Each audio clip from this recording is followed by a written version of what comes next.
And Danielle's asking to go to the hospital with Anna and Jessica. And she says, and Anna's mom, yes. And she says Charlie, that's her older brother, could drop me off and pick me up. And she said it sounded like she was about to agree. Please. Okay. Alright, here we go. Anna. It was time for us to go to the hospital. Jessica and her mother were already at my house. Our mom sat in the kitchen drinking coffee, like they often do now. Jessica and I sat around with some books, but even she found it difficult to focus enough to read. Danielle's here, I announced as soon as I saw the pickup truck pull into our driveway. Our snowy driveway, sorry. Mom came to the porch door to greet her with me. Okay, so Danielle shows up. Oh my goodness, I heard Mom say to herself. She didn't even realize I was staring right at her. Same old red farm truck. Did she know that truck? I didn't get it. Hi, Danielle, I said as Danielle came up the steps. This is my mom, Terry. Hi, Danielle, Mom said. Come on in out of the cold. Danielle stomped the snow off her shoes on our welcome mat. I took her coat and hung it on our rack. It's nice to finally meet you. Anna's told me so much about you, Mom said, and they shook hands. It's nice to meet you too, ma'am, Danielle said back. Thank you for letting me come with you. I'm glad you could join us, Mom said. And you can call me Terry. I led Danielle farther into our house. When I looked back, Mom stood gazing out the door. After a few long seconds, she turned away. She smiled at me and said, Why don't you give Danielle a quick tour of the house and hang out for a few minutes and then we'll go. What were you looking at? I asked. Nothing really. That's my brother Charlie who dropped me off, Danielle said. I didn't know you had a brother, I said. Yeah, he's 27, a lot older than me. He works on the farm with my dad and grandpa. I looked at Mom. She's 27 too. He drives that red Ford everywhere, Danielle said. Always has, Mom said. Does it still have a dent in the driver's side door? Yes, ma'am, Danielle said. My jaw dropped. What was going on?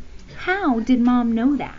And why wasn't Danielle as shocked as me about her knowing? I looked at Mom, but before I could get anything out of my mouth, I didn't know what to say anyway. She said, A quick tour, Anna. Okay, so this is kind of weird. And Anna's like, what is going on? Because Mom recognizes this truck and knows there's a dent in the door. Okay. Danielle.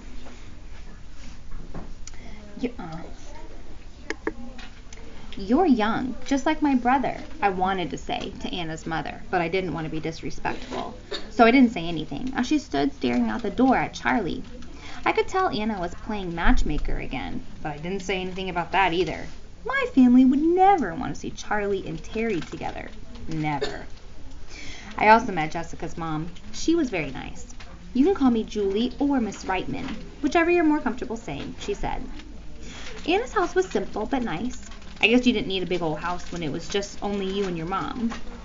The thing I liked best about Anna's place was the artwork hanging on some of the walls. I took a closer look at one sketch and read the name Terry Adams at the bottom. Anna's mother was an artist? I looked down at the sketch I held in my hands, the one that came from my bedroom wall. I had brought it to leave in Mr. Terupt's room. Miss Adams must have noticed me looking at her work, and my work. Is that one of your sketches? She asked. Anna has told me that you're a beautiful artist. I held the drawing out for her to see, but I didn't say anything. Well, I'd say Anna was right. This is a lovely piece, Danielle. Thank you, ma'am, I said. You've done some wonderful things with shadowing and texture. She pointed to different areas of my sketch. I'm not sure what that means, ma'am, but thank you. Next time you come over, I'd be happy to do some sketching with you, she said, and I'll give you a few pointers if you'd like. Next time I come over, she had said. Anna and Jessica and her mom joined us. Told you she was an amazing sketch artist, Anna said to her mom. Mrs. Adams smiled at us. Come on, Danielle, I'll show you some of Mom's other drawings in my bedroom. I followed Anna, but not before I returned Miss Adams' smile. I wondered what could possibly be the bad influence in Anna's house. I liked it here, and I liked the two people who lived here. I also knew Grandma wouldn't be as easily convinced. After hanging out in Anna's bedroom, it was time to go. On the car ride, the three of us sat in the back seat. Jessica held her book, Anna held her plant, and I held my special sketch. We were all quiet. I stared out the window at the passing snowbanks and tried to keep from thinking about the snowball day, but that was impossible. For the rest of my life, I knew that snow would trigger my memory of the accident. Alright, Jessica. Act 9, Scene 2. Here she lists out the characters. Me, played by me. Julie, my mother. Danielle, my friend. Anna, my friend. Terry, Anna's mother. Action. The elevator doors opened. We stepped into the White Hall. I thought of my first day at school when my heart thumped in my chest. The smell of disinfectant had lingered in the hallway. The smell of rubbing alcohol and iodine dominated this hospital hallway.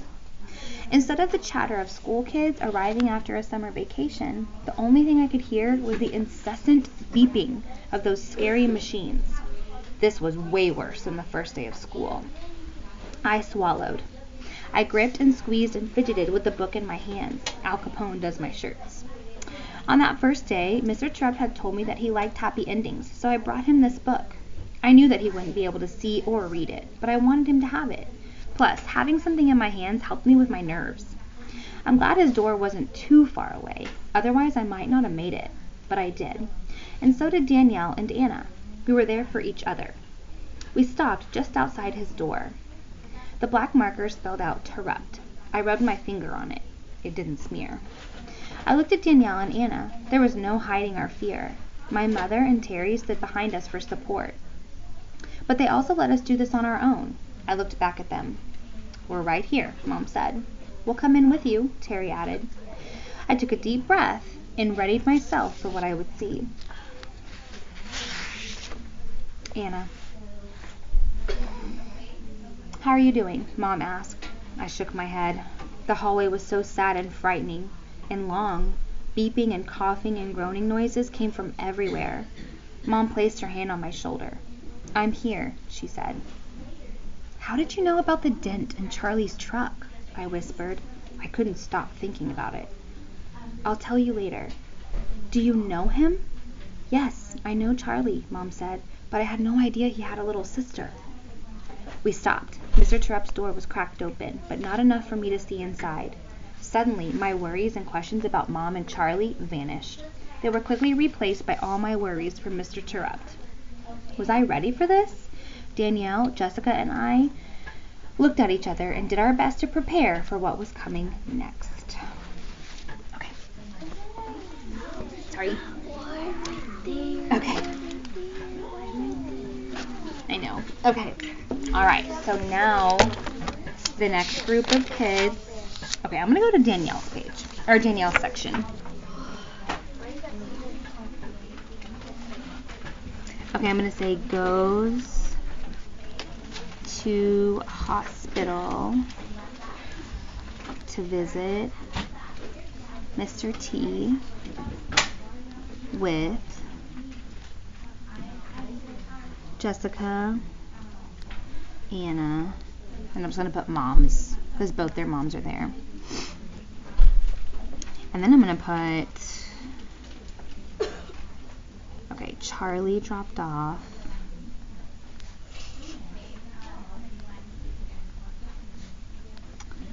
And then what I'm going to do is I'm going to go to the Anna page and then I'm going to write down like how does her mom know about Charlie's truck? And then how does she, she knows him, and Anna has all these questions about it, but then of course that all goes away when they walk into the hospital.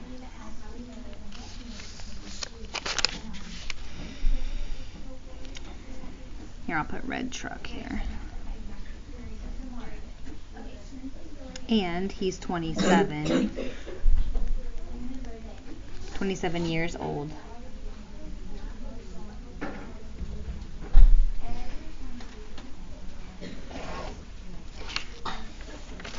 Okay, on Anna, I'm going to put Mom knows who Charlie is